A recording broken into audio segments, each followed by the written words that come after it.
AP అసెంబ్లీలో CM Chandrababu మాట్లాడుతున్నారు. Live ద్వారా చూద్దాం. ఒప్పించి ఒక ఆర్డినెన్స్ ఇష్యూ చేసిన తర్వాతనే పార్లమెంట్ సమావేశాలు పెట్టి రెగ్యులర్ బిజినెస్ ప్రారంభించారు అధ్యక్ష.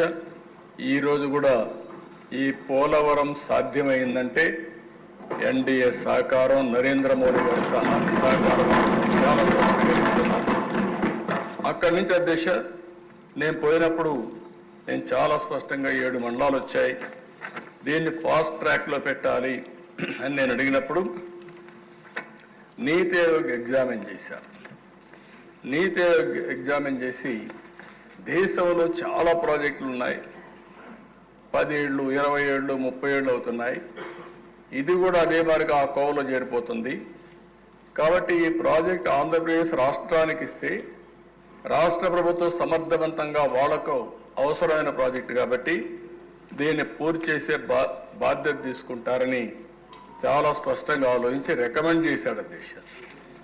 ఆ రికమెండేషన్ క్యాబినెట్కి వెళ్ళి సెంట్రల్ క్యాబినెట్ ఆమోదించిన తర్వాత నేను కూడా మన ఇంట్రెస్ట్ ఉంది, ఇది పూర్తి చేయాలి, లేకపోతే 30-40 ఏళ్ళు అయితే ఎప్పటికీ సాధ్యం కాదనే ఉద్దేశంతో టేకప్ చేసాం అధ్యక్ష. ఆ రోజు రైట్ మెయిన్ కెనాల్ పూర్తయింది, పోలవరం ఇంకా పూర్తి కావాలి. అప్పటికి సైట్లో కూడా డిస్ప్యూట్స్ ఉన్నాయి, చాలా కోర్టు కేసులు ఉన్నాయి. ఇది 3-4 ఏళ్ళైనా మినిమం పడుతుంది. 3-4 సంవత్సరాలు నీళ్లు రాకుండా ఉండడం కరెక్ట్ కాదని రైట్ మెయిన్ కెనాల్లో ఎక్కడెక్కడ చిన్న బిడ్స్ అన్ని ఉంటే ల్యాండ్ ఎక్విజిషన్ చేసి పనులు పూర్తి చేసి అక్కడి నుంచి నేను పట్టెసీమ లిఫ్ట్ ఇరిగేషన్ పెట్టి పట్టెసీమ ద్వారా నీళ్లు తీసుకొచ్చి దగ్గర 100 టీఎంసీ నీళ్లు కృష్ణా డెల్టాకు తీసుకొచ్చి 2 నదులను సంధానం చేశాను. కృష్ణా డెల్టా ఒక విచిత్రమైన పరిస్థితి. ఎప్పుడు కూడా కృష్ణా డెల్టా అనేది ఎప్పటి నుంచో నీళ్లు ఇస్తున్నారు, కానీ ఇటీవల కాలంలో పైన ప్రాజెక్టులు వచ్చిన తర్వాత కృష్ణా డెల్టాకు నీళ్లు రాకుండా, ఒకవేళ నీళ్లు వచ్చినా లేటుగా వచ్చేదానివల్ల అక్టోబర్కు ఆ ప్రాంతంలో లేటుగా ఆగస్టు, సెప్టెంబరు ఆ ప్రాంతం నీళ్లు ఇవ్వడం, మంచి తుఫాన్ సీజన్లో పంటలు పడడం, తుఫానుకు నష్టపోవడం జరుగుతూ ఉంటే అట్లా కాదు, జూన్లోనే పంటలు వేసే విధంగా చేయాలనే ఉద్దేశంతో గోదావరి నీళ్లు ఇక్కడ తీసుకొచ్చాం. గోదావరిలో ఒక మాట అడిగారు, మీరు మాకు నీళ్లు లేకుండా తీసుకుపోతే అప్పుడు కూడా రాజకీయం చేశారు అధ్యక్ష. ఈ వైఎస్ఆర్ కాంగ్రెస్ పార్టీ రాజకీయం చేసింది, వాళ్ళ మనుషుల ద్వారా వ్యతిరేకిస్తే చాలా స్పష్టంగా ఈ లెవెల్కు వచ్చిన తర్వాతనే నీళ్లు లిఫ్ట్ చేస్తామని అక్కడ చెప్పి ప్రజల్ని కన్విన్స్ చేసి మెప్పించి పట్టెసీమ ద్వారా నీళ్లు తీసుకొచ్చాం అధ్యక్ష. అది ఆ రోజు చేసిన విధానం. ఎమ్మెల్యేస్ అందరూ ఉన్నారు, అందరినీ పెట్టి చేశాం. ఇక్కడ వచ్చిన నీళ్ల దిశ పట్టెసీమ 1 yearలో పూర్తి చేశాం.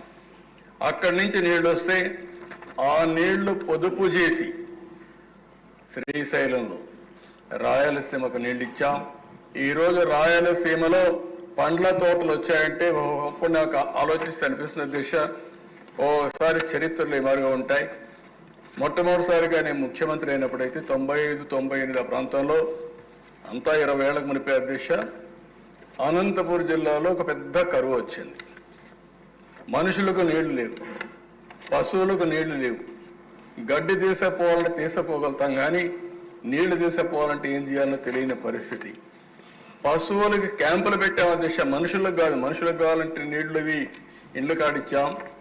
పశువులకు క్యాంపులు పెట్టి వాళ్ళు పశువులను మేపుకోలేకపోతే గడ్డి తీసుకుపోయి వ్యాగన్స్తో ఆంధ్రా నుంచి గడ్డి తీసుకుపోయి అక్కడ నీళ్లు ఎక్కడైతే ఉంటాయో అక్కడ క్యాంపులు పెట్టిన పరిస్థితి అధ్యక్ష.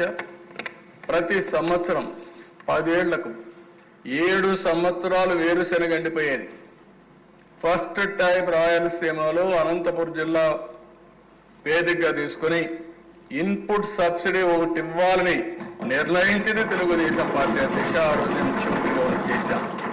కనీసం పంట పోతే పోయింది, కనీసం పడిన కష్టం కొంతవరకైనా ఇవ్వకపోతే వీళ్ళ జీవితాలు నష్టపోతారనే ఉద్దేశంతో అలాంటివన్నీ చూసిన తర్వాత అధ్యక్ష ఈరోజు అనంతపూర్కు నీళ్లు ఇస్తే అది ఎడారిగా మారిపోతుందనుకున్న అనంతపూర్ జిల్లా ఈరోజు రాష్ట్రంలోనే నేను గర్వంగా చెప్తున్నా, నేను ప్రతి ఎకరాకు నీళ్లు ఇవ్వగలిగితే రాష్ట్రంలో రిచెస్ట్ డిస్ట్రిక్ట్ ఏదంటే దానికి చిరునామాగా అనంతపురం ఉంటుంది.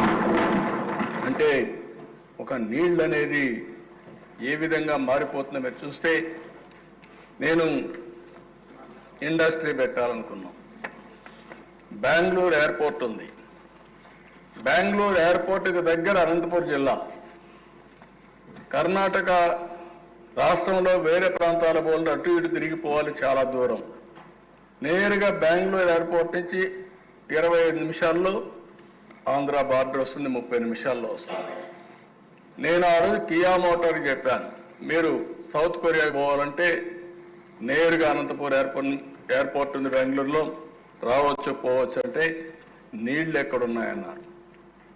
ఆ రోజు మీరు చూస్తే అంద్రి నీవా ద్వారా గొల్లపల్లి రిజర్వాయర్ కట్టి 8 నెలల్లో 9 నెలల్లో పూర్తి చేసి ఆ నీళ్లు తీసుకొచ్చిన తర్వాత ప్రాజెక్టు ప్రారంభించి 5 ఏళ్లలోనే కియా మోటార్ కూడా మ్యానుఫ్యాక్చరింగ్ ఫస్ట్ యూనిట్ నేనే పోయి ఇనాగరేట్ చేశామంటే నీళ్లుంటే ఎన్ని మార్పులు వస్తాయో ఇది ఒక ఉదాహరణ అని చెప్పి కూడా నేను మీకు తెలియజేస్తున్నా. అయితే దిశ అలాంటి ఈ ప్రాజెక్ట్ మనం చూస్తే 14-19 ప్రాజెక్ట్ని పరిగెత్తించాం. చాలా నేనైతే ప్రతిరోజు కూడా నా మనసులో ఉండేది. నేను ప్రాణనిత్యం ఆలోచించేవాడిని. ఎప్పటికప్పుడు దీన్ని ఆలోచించి ఏ విధంగా పూర్తి చేయాలనో పీపీఏ, ఇంకో పక్క సిడబ్ల్యూసి వీళ్ళందరినీ కూడా కోఆర్డినేట్ చేసుకుంటూ ఎక్కడ చిన్న పొరపాటు జరగకుండా డిలే కాకుండా ముందుకు పోయే దిశ. ఒక్క రోజులో స్పిల్ ఛానల్ కోసం 32,215 క్యూబిక్ మీటర్ల కాంక్రీట్ పనులు చేసి గిన్నీస్ రికార్డు క్రియేట్ చేశాం. మొట్టమొదటిసారిగా అంతవరకు చరిత్రలో ఎప్పుడు జరగలేదు కాంక్రీటింగ్ 1 డే. అది చేసి ముందుకు పోయాం. ఇంకొక పక్కన దేశం ఎక్కడికక్కడ హెడ్ వర్క్ పనులు చేస్తూనే ఎగువన దిగువన కాఫర్ డ్యాములు పనులు ప్రారంభించాం. ప్రాజెక్టులో కీలకమైనది డయాఫామ్ వాల్. ఆనాటి ఇరిగేషన్ శాఖ మంత్రులు పాపం, నేను ఆ పేరు చెప్పడం నాకు ఇష్టం లేదు కానీ డయాఫామ్ వాల్ ఎక్కడుందో కనపడలేదు అంటున్నాడు. అంటే అన్ని ప్రాజెక్టులు డయాఫామ్ వాల్ ఉంటుంది అంటాడు. అంటే సబ్జెక్ట్ అందరికీ తెలియాలని లేదే దిశ, కానీ నేర్చుకోవాలనే ధ్యాస ఉండాలి. ఆ ధ్యాస లేకుండా పోవడం దౌర్భాగ్యం అని చెప్పి కూడా నేను మీకు తెలియజేస్తున్నా. ఎందుకంటే గోదావరిలో లూజ్ సాయిల్స్ ఉన్నాయి. ఆ లూజ్ సాయిల్స్లో ఈ కాంక్రీట్తో డయాఫామ్ వాల్ స్పెషల్ టెక్నాలజీది. అది రాకపోతే నీళ్లు కింద మొత్తం వెళ్ళిపోయే పరిస్థితి వస్తుంది. అందుకని అది కూడా మీరు చూస్తే 2 కిలోమీటర్ల పొడవు 100 మీటర్ల లోతులో కొన్ని దిక్కల డయాఫామ్ వాల్ వెళ్ళింది.